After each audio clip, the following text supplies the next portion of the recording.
that's going on. I'm Miranda. I write about the environment for the Economist magazine. I'm not sure if any of you spotted on the way in, but there is quite an amusing little picture out there that says 2/3 of the globe is covered by water. The rest is covered by the Economist. I'm not sure entirely how true that is, but we do our very best to make sure that it is so. So I'm going to try and give a sense of why we're actually all assembled on this rainy afternoon in April and the kind of scope of the problem that we're dealing with.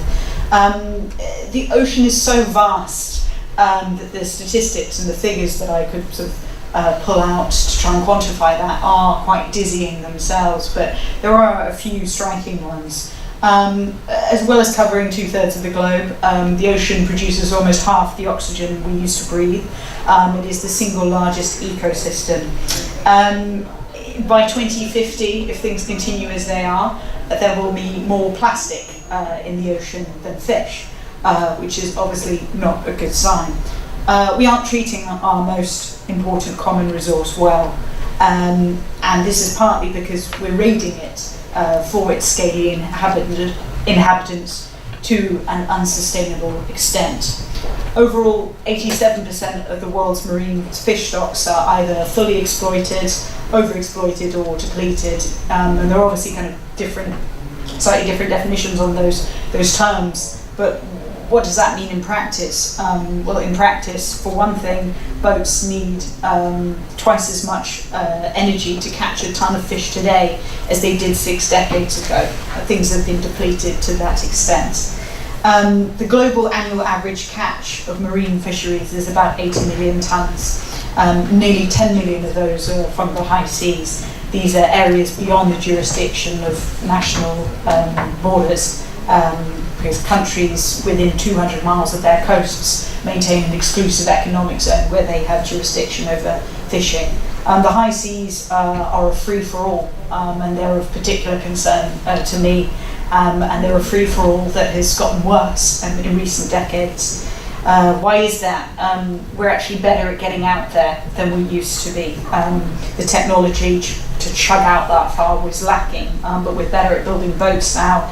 We have better freezers that can preserve fish for the long journey home, and our mapping capabilities and other things can get trawlers out there. So if technology can be harnessed to create these kind of problems, I'm hoping that technology can also be used to try and solve them. One particularly notable example is the South China Sea, which has about 1/10 of the global fish catch in it.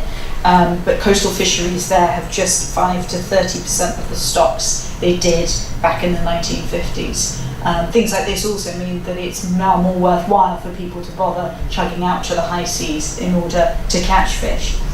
I'm particularly interested in Asian waters as well, from more of a political perspective, and I think sometimes this is something that's forgotten.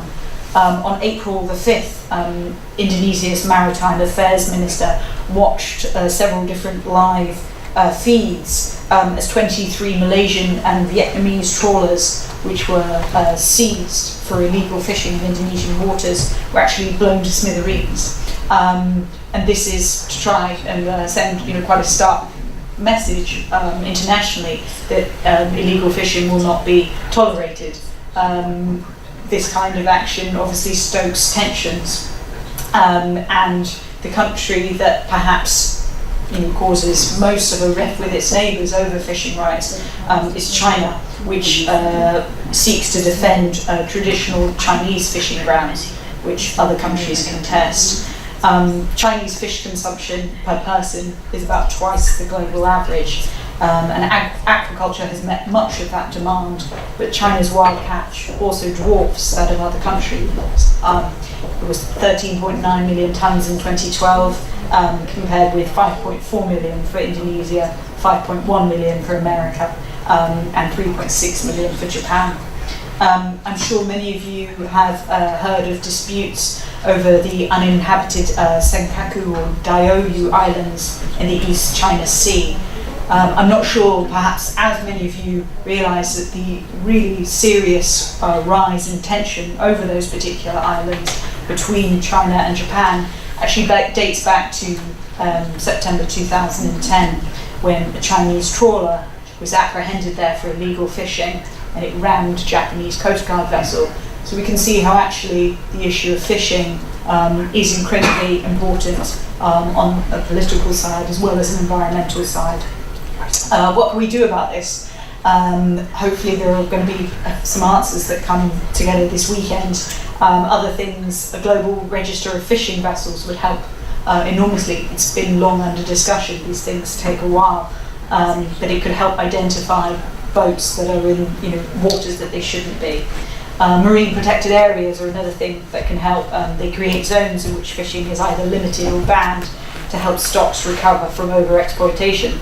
But it's difficult to know what's going on in a marine protected area, hundreds of thousands of miles potentially away from the people who can monitor it and enforce its limits and its boundaries.